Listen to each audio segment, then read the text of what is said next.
Today we are going to be talking about attraction and beauty.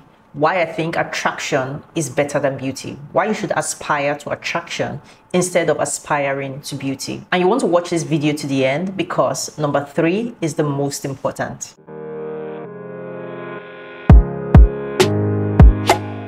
First of all, beauty is cheap.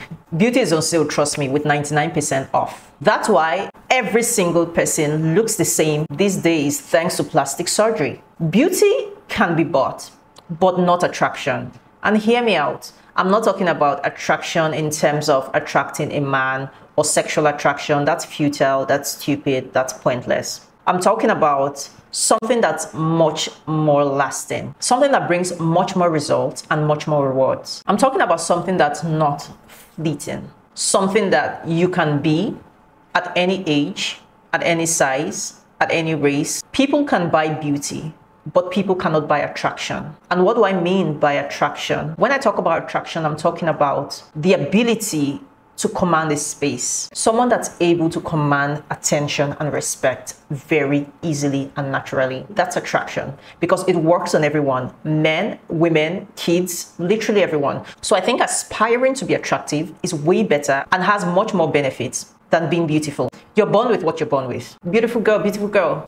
Okay, there's another beautiful girl just behind you. There's another sexy girl just down the street, right? Beauty standards vary in different places. But attraction is universal. You don't need to be conventionally beautiful to be attractive. Attraction is so rare, and there are very few people that understand how to build true attraction. So if you want to learn this, please keep watching. Just a break. If you're not subscribed yet, please do subscribe because where else would you hear gems like this? Please subscribe before you forget. Now let's continue. I'm talking about being attractive in the sense of presenting as your most authentic self. I know that's a word that might have been thrown around a lot, or that's a word that you might have heard a lot, but please just hear me out. What do I mean by being your most authentic self?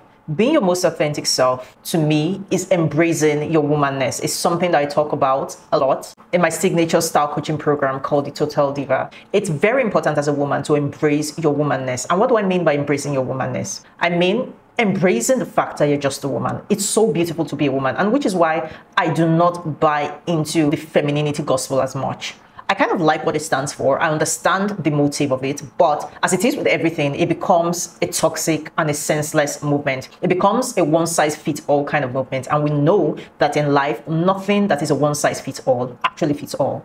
So when I say embracing your womanness, it's embracing the fact that you're a woman, not feeling you have to become a certain way to actually be feminine. Your ovaries tell you that you're feminine. Now, I know that there are nuances to this claim. With the advent of resting your femininity or coming out of your masculinity, there's become a lot of nuances around femininity.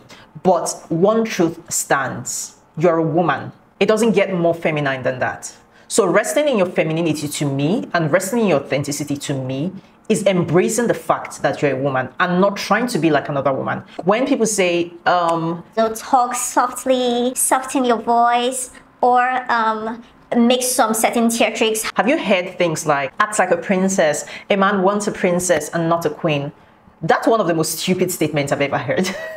That's one of the most stupid statements I've ever heard. A queen is very different from a princess. There are lots of femininity archetypes. Of course, there's a princess.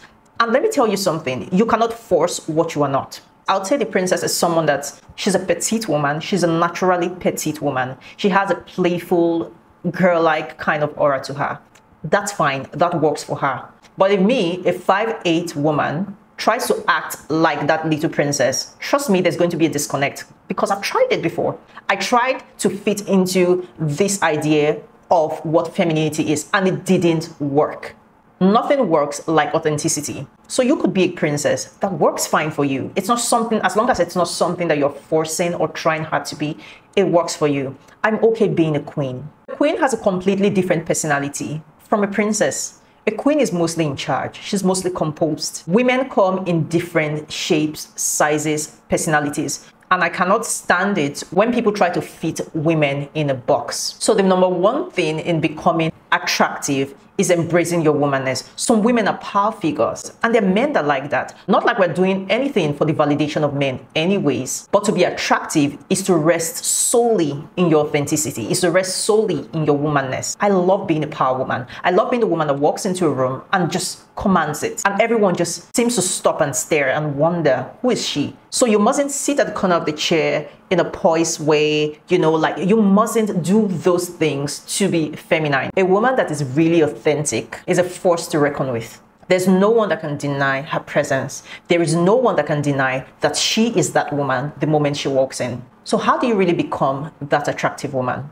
The second thing is developing a very powerful personal style. Of course, I'm a style coach. You knew I was going to mention style. Developing an authentic personal style is so powerful. And I just do not mean dressing nice. That's not what I mean. I'm talking about finding a style that is very, very unique to you, that's distinct. And it doesn't mean going to source pieces that no one has ever worn before or things. It's putting your own unique twist to certain things. So today, while I was styling my hair for this video, I let my hair down and I was like, oh, this also looks nice. It's something I can rock. But then I reverted back to this because this is my style. This is how I like to wear my hair, especially my braids. So it's not about just, oh, this looks pretty or this looks good.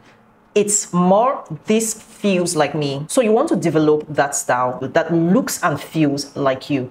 And it goes for every single thing. Whether you're wearing a plain white shirt and jeans, your personal style still shines through, because your personal style is also in the way you wear your makeup, in the way you wear your hair, in those tiny accessories, the kind of earrings you wear. Maybe you might add a scarf. Like me, you mostly find me with a scarf. Maybe it's a kind of shoes you choose to pair it with. Maybe it's a kind of handbag. The bottom line is find that style that feels very, very much like you. Because that way, you leave your house every day feeling like you're that girl. Feeling like I have the power to create something that is unique to me. And that's such a powerful feeling. And that's what I help my clients do anyway in my program called The Total Diva. I'll leave a link below and you can find out more about the program. So developing an authentic personal style is definitely one of the ways to become that woman. And it goes beyond just personal style, like I always tell my clients. It's also refining that personal style so that it looks polished. There's nothing more attractive than a polished woman. Having that overall polished look really, really makes a woman so attractive. It makes a woman so irresistible. She just becomes a force. Trust me, style saved my life, so I know what I'm talking about. So thirdly, is your mindset. To step into and become that attractive woman, you have to feel it. And I call this strategy assuming to become. It's a strategy I also teach my clients when coaching them. You cannot become what you don't assume.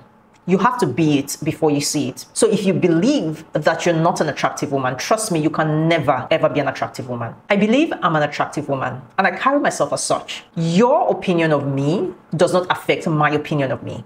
That's how highly you should think of yourself. So if you cannot say out loud that I'm an attractive woman, then there's work to be done. If you say it with some sort of reservation, or you say it and look sideways for who is going to give you an approval, then you still have work to do. So you have to first assume it to become it. So an attractive woman walks with her shoulders square. An attractive woman doesn't leave her house looking sloppy. An attractive woman doesn't try to be someone else. So you first have to see it in your mind. What do I do every day as an attractive woman? It's not what do I do to become attractive, really. It's actually the other way around. So mindset is the number one thing. Basically, to be attractive, you need to be self-assured.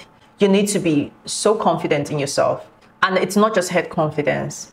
It's knowing who you are. It's actually being satisfied with who you are. It's actually owning who you are, enjoying and living and loving who you are. I really hope you enjoyed this video. I hope you learned a thing or two. Please do not forget to subscribe. And also leave me a comment if you found this video helpful. And don't be stingy, share it with someone as well. Who knows, it might help another woman. Till I see you next time, bye for now.